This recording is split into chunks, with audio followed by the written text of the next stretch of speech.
So మీరు ఆ టీజర్‌లో చూస్తుంటే చాలా సీరియస్‌గా ఉన్నారు. పాపం ఆడుకుంటున్నారు ఆయన్ని. అందరూ అదే అడుగుతున్నారు. ఇట్స్ యాక్చువల్లీ సిట్యుయేషనల్ అంతే. క్యారెక్టర్‌లో చాలా షేడ్స్ ఉంది. ఓకే. అవును. ఆ రోడ్ ట్రిప్ చాలా ఫన్‌గా ఉంటుంది. ఓకే. రియల్ అడ్వెంచర్ ఏమన్నా అయిందా రోడ్ ట్రిప్‌లో ఏమన్నా మీకు? అలాగే ఉంటుంది షూటింగ్ టైంలో Yeah. లొకేషన్స్‌కి వెళ్తే అది సేమ్ కార్ రైడ్స్ అన్ని చాలా ఫన్‌గా ఉంటుంది. సో ఇప్పుడు మన ఫాదరే డైరెక్టర్ అన్నప్పుడు ఒక చిన్న నెగ్లిజెన్సీ ఉంటది. చిన్న మన ఫాదర్ అయినప్పుడు అంటే మన కదా అని ఒక ఫీలింగ్ ఉన్నప్పుడు సో వేరే డైరెక్టర్స్కి కొంచెం అంటే డిఫరెన్స్ కొంచెం ఉంటుంది. యాక్చువల్లీ ఆపోజిట్ అండి. ఎందుకంటే మన ఫాదరే డైరెక్ట్ చేస్తున్నారు, మన నాన్న ప్రొడ్యూస్ చేస్తున్నారు అంటే ఆ బాధ్యత ఉంటుంది. ఒక్క పర్సన్ కూడా నెగ్లిజెన్స్ ఉండదు. It's opposite. సెట్స్ లో అర్జున్ గారు ఎలా ఉంటారు అంటే స్ట్రిక్ట్ గా ఉంటారా లేదా? హీఈస్ వెరీ ప్రొఫెషనల్ సెట్ లో.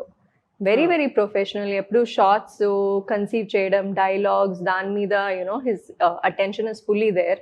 నేను వచ్చి నా క్యారెక్టర్ ఎలా తీసుకెళ్ళాలి, మై డైలాగ్స్, బికాస్ తెలుగు నాకు కొత్తది.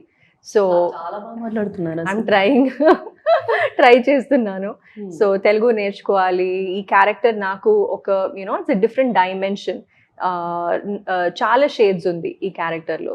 సో నేను I'll be busy with that, he'll be busy with his thing. So చాలా ప్రొఫెషనల్గా ఉండింది సెట్లో. మీరు అడిగారు కదా సో తనని అడగమంటే మీ ఫాదర్ క్యారెక్టర్ని అడిగారు కదా అవును మూవీలో. అవును. సో ప్రపోజ్ చేస్తేనే తెలుస్తుందా అంటే ప్రేమ అని ఒక డైలాగ్ ఉంది కదా, చాలా బాగా రాశారు సార్. అసలు సాయి మాధవ్ గారు బాగా రాశారు అసలు. అది వైరల్ అయింది ఆ డైలాగ్. తమిళనాడులో కూడా అది వైరల్ అయింది. మీరు టీజర్ లాంచ్ లో చెప్పారు ఆల్రెడీ, అంటే నా డ్రీమ్ నెరవేరింది అంటే ఒక ఫాదర్ డైరెక్షన్ లో చేయడం నా డ్రీమ్ నెరవేరింది అని చెప్పేసి. అంటే మీకు ఈ ఇంట్రెస్ట్ అంటే మీరు పెరుగుతున్నప్పుడు మీ పప్పాని చేసి వచ్చిందా లేదంటే అది బేసిక్గా బ్లడ్లోనే ఉందంటారు? లేదండి, ఐ థింక్ చిన్నప్పటి నుంచి మనం సినిమాస్ చూసి యూనో పెరిగాము. And correct word right? Ya.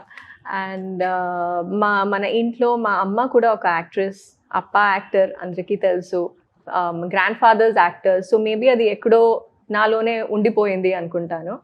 And but I was not very sure you know యాక్ట్రెస్సే అవ్వాలి అని ష్యూరిటీ నాకు లేదు.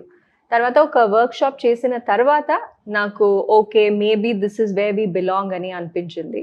So that's where the dream took off. Okay. So మీరు ఒక సీన్లో లేస్తున్నప్పుడు మామూలుగా అంటే సంక్రాంతి ఇప్పుడు మొత్తం హ్యాపెన్ అవుతోంది కదా, అంటే అయిపోయింది, ఫెస్టివల్ మోడ్లో ఉన్నారు కదా అందరూ. మీ చేతిలో కోడిపుంజు ఉందేమో అనుకున్నా నేను, అంటే మిమ్మల్ని చూసిన తర్వాత అక్కడ. బట్ అక్కడ కుందేలు ఉంది. అసలు అక్కడ కొంచెం నాకు షాక్ అనిపించింది. అండ్ ఇంకా ధ్రువ్ సర్జా గారు కూడా ఉన్నారు. ఆయన క్యారెక్టర్ అంటే మీకు హనుమంతుడు చాలా ఫేవరెట్ గాడ్, సో టెంపుల్ కూడా కట్టించారు. సో ఒక హై ఫీట్లో. సో దానికి ధ్రువ్ సర్జా గారి క్యారెక్టర్కి మూవీలో ఒక చిన్న లింక్ ఉండేదని ఒక డౌట్ అని మీ డౌట్స్.